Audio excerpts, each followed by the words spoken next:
Good morning, everyone. And I'd like to say thank you for being here as we're at the Hull House in the town of Lancaster, one of the oldest buildings and the Hull House Foundation, which is the ownership of the building, which is a historical, and I'll turn it over to Gary Costello to talk a little more about the history of it, dating back to someone who served with George Washington. But we in Erie County are proud to support arts and cultural institutions across our entire region, including the Hull House. I'm joined by Thomas Baines, our Deputy Commissioner for Environment and Planning, and you'll hear a little bit more from Thomas at the end of the press conference. But we're here today to talk about the completion of the project that we're standing in, a barn, which the components of date back to approximately the same time as the construction of the Hull House, which is the early 1800s. As noted, the Hull House actually is older than Erie County, which went into effect in 1821.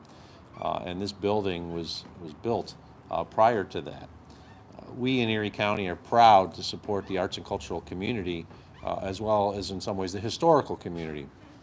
Just recently we were at Concordia Cemetery to talk about a grant that Erie County provided to the cemetery to assist them with putting on a new roof to what was once a farmhouse that dated back to 1845, and assisted them as well with the building of a new gate that had unfortunately been damaged.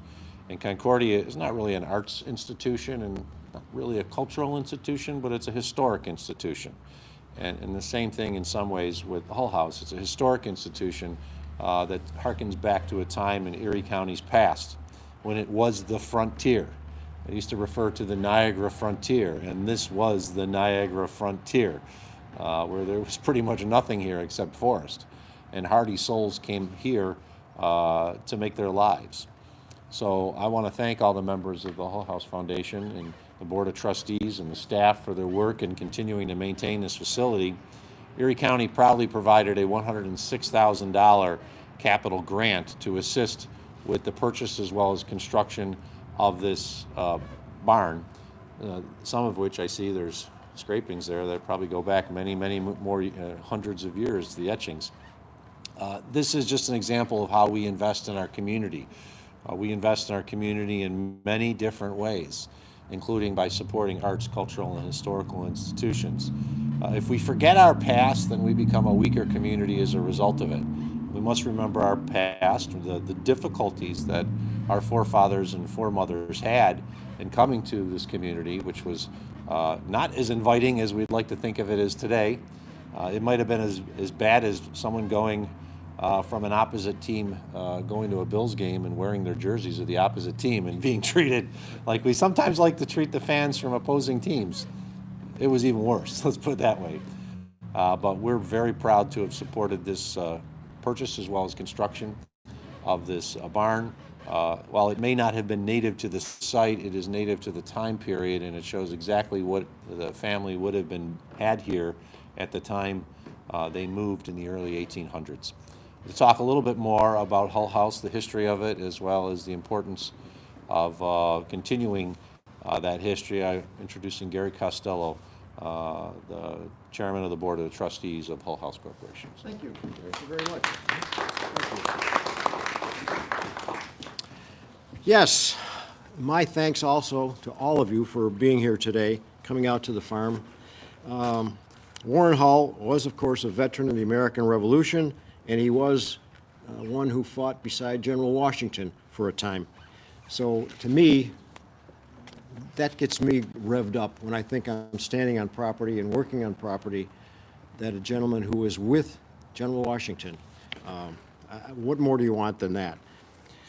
He came here to settle in 1804. He came with his family, and he came here in 1804, as I say, in what was then the town of Clarence. Didn't become Lancaster till about 15 years or 20 years later. This site is surely unique. It is fully restored home of a Revolutionary War veteran, as I said, and a home that dates to the first quarter of the 19th century. Warren Hull was a wheat farmer. You can't be a wheat farmer without a threshing barn, a place to store your wheat. The sheaves of wheat would have been stored behind me in this haymow And as you can see from this poster back here, the sheaths in some barns would reach almost to the ceiling. And this is exactly the type of barn that Warren Hull would have had on his property, although his barn was lost to history some many years ago. This structure was found in Cayuga County. The farmer that owned it wasn't using it. It was abandoned and in pretty rough shape, at least the exterior siding was. But the timbers were structurally sound. Our barn expert, the owner of the New York State Barn Company, found it for us. He told us that it was in fact salvageable. He went with his, we bought the barn. Fortunately, the owner was willing to part with it. We made him an offer, he accepted it, we purchased it. Randy Nash and his partner disassembled the whole barn. They made some minor repairs here and there where it was needed. They brought it over to us. It was stored out back for about 1.5 years, almost 2 years. And then, bingo, these gentlemen came forward with what they called the cultural capital grants, which were absolutely a godsend.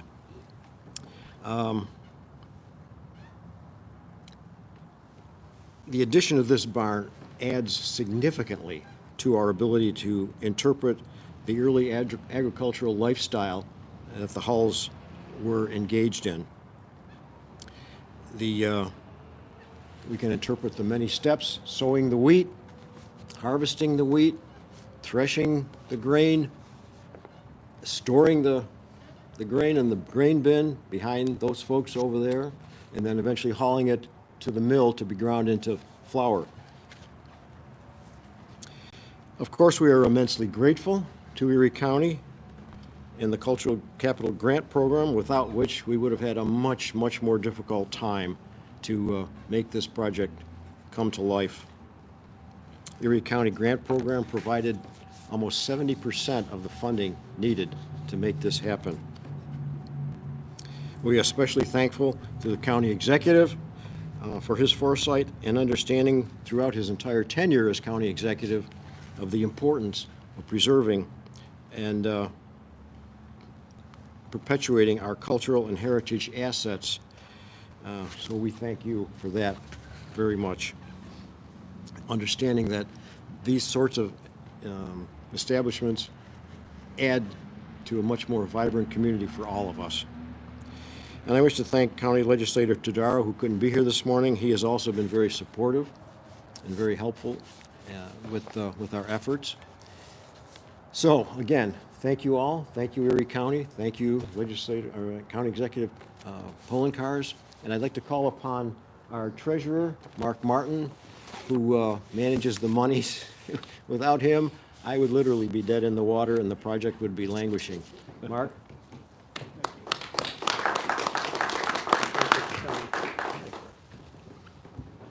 As Gary said, my name is Mark Martin. I'm the treasurer, longstanding board member of the Health Foundation, and chair of the Finance Committee.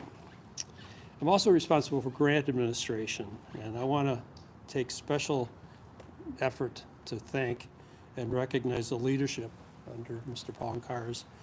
And I guess the deputy is, I'm sorry, I'll get this wrong. Is it Tim? Or is it Tim German? Tim German is a planner. Planner, okay. So it's David Castle is the name I was trying to, he's the commissioner. Dan Castle. Yeah, so in any case, I have to say, I've been involved in not-for-profits for a very long time and in grant administration a little bit here and there. And there's a young lady, Sarah Gaddy, that is, I guess her technical term is principal planner. But at the end of the day, you guys care about the county and you care about the process, but mostly you care about the organization's experience. And I have to say, I really have thankful for this opportunity to recognize that that's not nothing. That's a big deal for the experience of an organization such as ours. We're not hiring outside people, we're doing it ourselves. And you guys helping us walk through the process is a big deal. So with that, I'll wrap up just by saying this project's now completed. Our board has developed specific and ambitious priorities over the next several years for additional capital projects that'll fill out the campus And we sincerely hope that the county will continue to support our operating expenses and capital projects.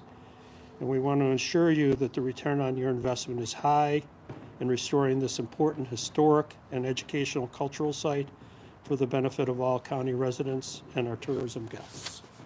So thanks again, County Executive. I appreciate that much. Sorry for fumbling around.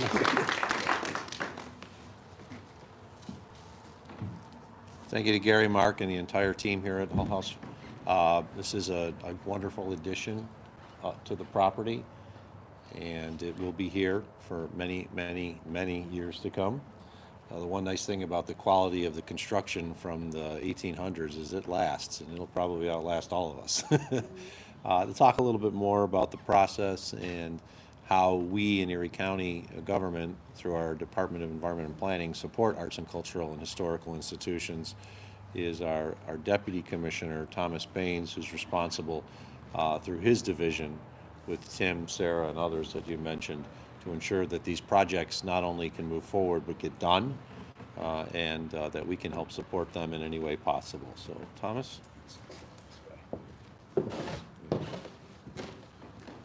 Good morning. Thomas Baines, Deputy Commissioner of Planning and Economic Development for Erie County. We're so glad to be here today with Gary and his team.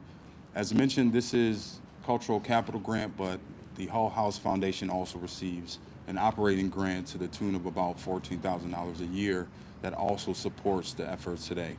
As mentioned, Gary's team is a completely volunteer organization, so they give their heart, sweat, and tears to this place and to this organization to make sure that events like today happen. I remember 2 years ago when we first visited the site, this did not stand here. It was just a pile of wood over in the corner, and Gary had an amazing vision about what this would be, so it's such a delight to be here today.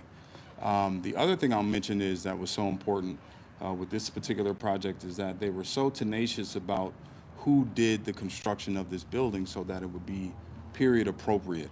And they were relentless with that effort, and we so appreciate that because it actually restores the history that we're looking at today. You know, with this grant, it requires a lot of communication. So Gary, thank you for all the phone calls that I received. And you know, it is a process, but as was mentioned, I just want to thank my team, Chief Planner Mark Roundtree and Planner here today, Tim German, for their efforts to make sure that this work gets done, because there's a lot of behind-the-scene work that goes into it. And so we're here to support you in the future, Gary, and we're here to support efforts just like this to continue to move our arts and culture forward in Erie County. So thank you for having us.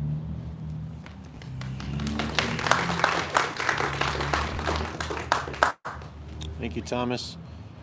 Thank you to all for being here. This is just another example of how we invest in our community, not only for today, but to remember the past so that people in the future can enjoy it as well and understand the history of our community. When you said this was the town of Clarence, you were correct. It was also the county of Niagara at that point, because Erie County was split off from Niagara in 1821. So just to tell you how old the property is, and when Warren Hull came here, there was no Erie County at that point. With that, we'll open it up to any questions from media, if there are any. Sure, I have a couple for Gary. Sure. Gary, speak about the programming. Do you have any programming considered for this space? Well, it's going to help us to interpret the farming, the agricultural lifestyle of the Hulls. We'll interpret the entire process of, we eventually want to plant some wheat. We'll harvest it. We'll come up with sheaves of wheat, of which these are miniature samples of, and go through the entire process of threshing and winnowing and grinding. So it's a perfect opportunity. We bring a whole, almost 1,000 school kids in here every spring. So it'll be an opportunity to bring them in here and teach them some of that. We also do a history camp in the summer, so it'll be another opportunity to teach young kids about the whole process. And then, of course, this is a facility that'll lend itself to other non-period correct activities, fundraising activities. We can have forgive the term, but barn dance of sort in here. And it'll just lend itself to so many activities without which we just wouldn't be able to do, period. Gary, dovetailing off fundraising, you spoke about the significant 70% from Erie County. The other 30%, was that difficult to fundraise? Was that through fundraising? Was that through grant opportunities as well? A couple of other small grants came to us, plus member contributions, fundraising events.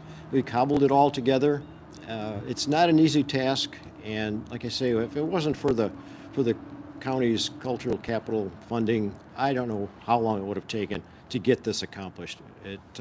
It's always a struggle. But the community's been responsive. We've had a couple of other smaller grants, Community Foundation, Ralph Wilson Foundation, and a few others. Anything else? There's nothing else. Everyone have a good day. Thank you.